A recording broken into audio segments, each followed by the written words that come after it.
Hola, ¿qué tal? Somos de la Escuela Ingeniería Mecánica Eléctrica. El curso de hoy que nos ha tocado es transferencia de calor. Está dirigido por el ingeniero Jorge Olortegui Yumbe. El tema que nos ha tocado hoy es convección interna forzada. Aquí les presento la lista de integrantes. Asimismo, continuando, voy a dar una pequeña introducción sobre lo que es convección interna forzada. ¿Qué nos quiere decir? Que el factor de fricción influye en la caída de presión que sufre el fluido a medida que va pasando por el tubo, lo cual está relacionado con la energía que hay que darle al fluido. Y el coeficiente de transferencia de calor por convección influye en la tasa de transferencia de calor, que a su vez está relacionada con el área del tubo, como se ve en la ley de enfriamiento de Newton. Asimismo, la fórmula es la de la convección, es decir, está relacionada con la longitud requerida por el tubo. Doy pase a la siguiente diapositiva. Continuando con la exposición, con el tema laminar o turbulento, para flujo en tubos. Es muy importante conocer el régimen del flujo si el fluido va viajando de manera organizada, es decir, es un régimen laminar, o si va viajando de manera muy desorganizada con remolinos, es decir, es un régimen turbulento. Por ello, también se podrá calcular el número de Reynolds, sabiendo que esta es la ecuación de números de Reynolds, que en este caso de la longitud característica será el diámetro hidráulico, definido como 4 veces el área transversal sobre el perímetro. Por lo tanto, si tenemos un tubo circular, el diámetro hidráulico va a ser el mismo diámetro. Si tenemos un ducto cuadrado, el diámetro hidráulico será igual a la longitud del lado de cuadrado. Y si tenemos un ducto rectangular, será 2 veces multiplicado de los dos lados sobre la suma de los dos lados. Podemos tomar el flujo turbulento si el número de Reynolds no es mayor a 1000. Y lo podemos tomar como laminar si es menor que de 2300. Flujo laminar y flujo turbulento. Se llama flujo laminar o corriente laminar si el movimiento del flujo está ordenado, como vemos en la siguiente imagen. Se le llama al flujo turbulento o corriente turbulenta al movimiento del fluido que está en forma caótica, o sea, en forma de remolino, como observamos en la siguiente imagen. Reciban mi cordial saludo. En esta oportunidad les hablaré sobre velocidad y temperatura promedio. Bueno, la velocidad del fluido de un tubo cambia de cero en la superficie debido a la condición del mismo. Como podemos observar, este es el perfil de la velocidad. Esto va cambiando de acuerdo al perfil. Bueno, se dice que este es un fluido, este es el fluido más cercano a lo que tiene la velocidad. Y bueno, como podemos observar, este debido a la viscosidad se queda completamente pegado. Acá podemos observar la velocidad promedio y la velocidad máxima. Ahora pasamos a temperatura. Bueno, la temperatura se determina a partir de principios de conservación de energía. Por lo tanto, la temperatura promedio es de un fluido que posee densidad y calor específico. Como podemos observar, esta es la capa más cercana al tubo, que adquiere temperatura del tubo. Y conforme nos vamos alejando, esta temperatura se va acercando más y más a la temperatura que inicialmente tenía. Y esta es la temperatura promedio. Eso es todo por aquí. Con la explicación de la región de entrada. Vamos a considerar la entrada de un fluido en un tubo circular a una velocidad uniforme. Bien, como podemos observar en la imagen, vemos que al principio la velocidad del fluido va a ser uniforme, pero a medida que va a ir avanzando, la viscosidad va a realizar un efecto que va a generar que las capas que estén más cercanas a la superficie del tubo se queden pegadas completamente, y la que le sigue pues avance un poquito debido a la fricción que existe entre ellas. Esto se llama capa límite de velocidad. Va a ir así sucesivamente hasta llegar al centro, donde hay una región de flujo irracional. ¿Qué quiere decir? Que no va a existir una variación de la velocidad. Bien, el flujo va a ir avanzando hasta llegar a un punto donde ya no haya ninguna variación de velocidad, lo cual llamaremos perfil de velocidad completamente desarrollado. Esto nos dice que la velocidad va a ser constante en todo su recorrido que haga el fluido. Bien, esta región se llama región completamente desarrollada hidrodinámicamente. En esta región tenemos que la velocidad no va a variar, va a ser siempre la misma. Es ahí donde cumple la siguiente derivada, donde dice que la derivada de la velocidad respecto al punto X es igual a 0, lo cual nos da como resultado un perfil de velocidad uniforme. Similar también se va a dar en lo que es los perfiles de la temperatura. Como observamos, es igual que el caso anterior. A medida que va a ir avanzando, la temperatura se va a ir acercando a la superficie del tubo. y también vamos a llegar a un punto donde la temperatura se va a igualar a la de la superficie. Esta región se llama completamente desarrollada térmicamente.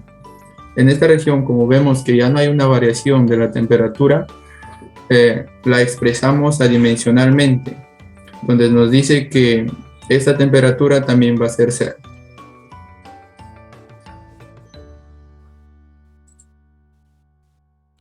De ello, los cambios que sufre un fluido en la región de entrada. Los coeficientes de transferencia de calor por convección y de fricción disminuyen su valor a medida que el fluido va pasando por esa región. Eso lo podemos observar en esta gráfica. Aquí vemos cómo disminuye el valor del factor H del coeficiente de transferencia de calor por convección en la región de entrada térmica, y después llega a un valor que permanece constante durante la región completamente desarrollada. Ocurre lo mismo con el factor de fricción en la región de entrada hidrodinámicamente y en la región completamente desarrollada hidrodinámicamente. Recordemos que el número de Planck es un número dimensional que nos indica el espesor relativo de las dos capas límites, de la capa límite de velocidad y la capa límite térmica. Cuando el número de Planck es aproximadamente igual a 1, las dos capas coinciden entre sí. Cuando el número de Planck es mucho mayor a 1, la capa límite de velocidad crece más rápido que la térmica. Y cuando el número de Planck es mucho menor a 1, las capas límites térmicas crecen más rápido que la de velocidad, como podemos ver en la gráfica. La longitud de la región de entrada, que vemos como LH y LT, son muy importantes porque vemos en esa región de entrada que en esta región de entrada hay grandes cambios. Por eso es bueno aprender a calcularlas. Aquí vemos algunas ecuaciones para calcular esas dos longitudes de entrada. La longitud de entrada hidrodinámica y la longitud de entrada térmica para el flujo laminar y para el flujo turbulento. Para el flujo turbulento, la longitud de entrada son mucho más cortas, y eso es debido a que existe un mezclado intenso. Bueno, siguiendo con la expresión de convección interna forzada, nos dice que el número de moles local, cuando el flujo es turbulento, varía de la siguiente manera. Es cuando el mecanismo o tipo de transporte en el movimiento de fluido es generado por una fuente externa, como por ejemplo como una bomba, un ventilador u otros dispositivos. También en la constante y por ende H son muchos más altos en la entrada, lo cual en 600 grados no alcanza un valor constante a menos de 10 diámetros de distancia. También las constantes para las dos condiciones son iguales en las regiones completamente desarrolladas, casi idénticos a la región de entrada, lo cual también se usan en las tuberías circulares, generalmente para transportar fluidos, porque hay menor fricción y por lo tanto menor caída de presión y mayor transferencia de calor.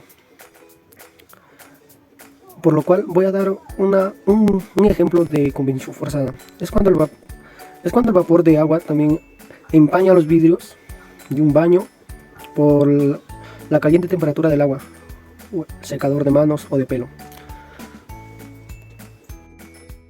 En una conclusión también tenemos el punto 4, que nos indica que es el análisis térmico general, en el que nos explica la teoría general que dice que es un balance de energía en un elemento de flujo que va viajando por la tubería.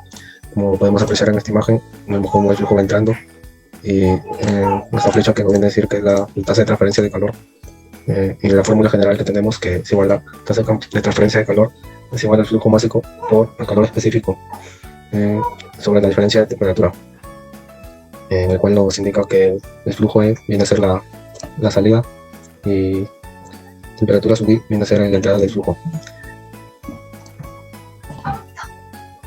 Bueno, en el 4.1 tenemos que es el flujo de calor constante en la superficie, en el que, como observamos en la imagen actual, nos explica que el comportamiento de las temperaturas del fluido, que es esta en el color amarillo, y de la superficie, llevan una diferencia de temperatura, como se aprecia en la imagen. Podemos decir también que el eje Y es la que representa la temperatura, y en cambio la del eje X representa la distancia. Además que tenemos las siguientes fórmulas, como la que vimos en la diapositiva anterior. Y además tenemos aquí esta, la ley de enfriamiento de Newton, que nos dice que el flujo de calor es igual a H sobre la diferencia de temperaturas. Continuando entonces con la explicación del problema, en este caso a mí me ha tocado hacer la resolución del problema en el programa de MATLAB. Bien, primero hemos ingresado dos líneas, una de ellas llamada ingreso de datos, la segunda es la de definición de constantes, donde vamos a agregar nuestras variables, en este caso el calor específico, dados en kilowatts, el flujo máximo, la temperatura inicial del flujo, la temperatura de entrada del flujo que nos dan en grados Celsius y el diámetro del tubo en metros. Posteriormente hemos agregado una tercera línea, ingreso de datos del usuario. Hemos agregado el flujo máximo, el calor específico, la temperatura final del flujo, la temperatura inicial del flujo que nos dan en grados Celsius. Hemos agregado una cuarta línea, operaciones de cálculos, para ello poder hallar lo que es la razón de transferencia de calor, que esto es igual al flujo máximo por el calor específico, por la temperatura final del flujo menos la temperatura inicial del flujo. Y pues esta fórmula nos va a permitir hallar la razón de transferencia de calor. Como última línea pues hemos agregado lo que es resultados, una salida de datos. Bien, ya una vez hallada lo que es la razón de transferencia de calor, ahora nos toca lo que es la variación media logaritma de la temperatura. Para ello hemos utilizado la siguiente fórmula. La variación media logaritma de temperatura va a ser igual a la temperatura salida del flujo menos la temperatura de entrada del flujo, todo eso sobre el logaritmo de la temperatura salida del flujo menos la temperatura entre la temperatura inicial del flujo. Como resultado de datos hemos colocado la variación media logaritma de la temperatura. Como última línea, ahora nos toca hallar lo que es el área superficial. Para ello, la siguiente fórmula es área superficial de la transferencia de calor. Todo esto sobre el coeficiente de transferencia de calor por la variación media logarítmica. Entonces, como resultado, en la salida de datos hemos agregado la área superficial. Bien, aquí por último vamos a hallar lo que es la longitud del tubo. En operaciones de cálculo hemos hallado la fórmula o la ecuación de la longitud, que es el área superficial sobre pi por el diámetro. Entonces, aquí en el resultado de salida hemos puesto pues lo que nos pide hallar, en este caso es la longitud. Entonces ya con los resultados, pues acá como podemos ver que la razón de la transferencia de calor nos ha dado 125.6. La variación media logarítmica de la temperatura ha salido 32.84, ya redondeados 32.85. La área superficial ha salido 4.779, que redondeados sale 4.78. Y la longitud del tubo sale 61 metros. Bien, siguiendo con la resolución del ejercicio de calentamiento de agua en un tubo por medio de vapor. Nos dice que entra agua a 115 grados Celsius y a una razón de 0,3 kilogramos sobre segundo en un tubo delgado de cobre de 2,5 centímetros de diámetro interno que forma parte de un intercambiador de calor y se calienta por medio de vapor que se condensa en el exterior a 120 grados Celsius. Si el coeficiente de transferencia de calor promedio es de 800 watts sobre metros cuadrados por grado Celsius, determine la longitud requerida del tubo para calentar el agua hasta 115 grados Celsius.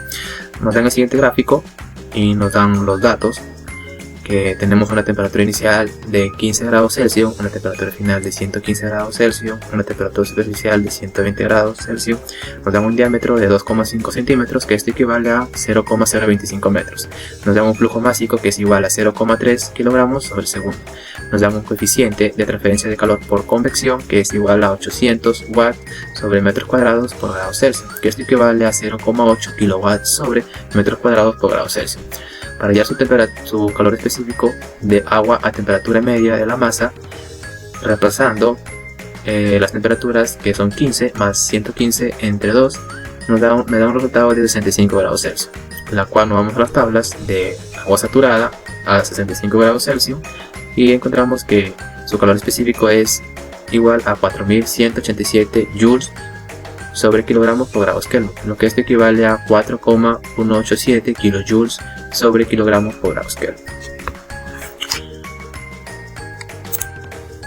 Bien, entonces, como vemos en el siguiente ejercicio, solamente se encuentra una resistencia por convección y no por conducción, lo cual se podría decir que se aplica la ley de enfriamiento de Newton, que es la que tenemos aquí, que nos da un H, un área superficial y una diferencia de temperatura media logarítmica. Esta la hallamos de la siguiente manera, la cual es igual a la diferencia de temperatura de salida menos la temperatura de entrada entre logaritmo natural de la diferencia de temperatura de salida entre la diferencia de temperatura de entrada. Para hallar estas diferencias, esto es igual, la temperatura de salida es igual a la temperatura de temperatura superficial menos la temperatura final. Reemplazando los valores me da que es igual a 5 grados Celsius.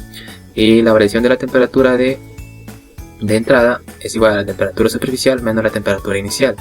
Temperatura superficial menos la temperatura inicial, que reemplazando los valores me dan a 105 grados Celsius.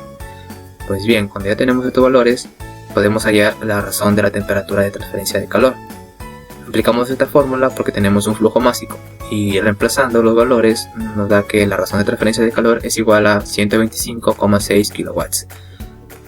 Teniendo esto, nos vamos a la fórmula de aquí y vemos que ya tenemos el H, tenemos la razón de transferencia de calor y tenemos la variación de temperatura media logarítmica. Entonces despejaríamos el área superficial, la cual está aquí. Cuando ya hemos despejado, reemplazamos y me da un resultado de que es 4,78 metros cuadrados. Y como ya sabemos que el área superficial es igual a pi por el diámetro por la longitud, entonces despejamos la longitud porque ya tenemos el área superficial y el diámetro que nos da el ejercicio del problema. Despejando, nos dice que la longitud es igual al área superficial entre pi por el diámetro. Reemplazando los valores nos da un resultado de 61 metros, la cual esta sería la longitud requerida para que el líquido alcance la temperatura de 115 grados.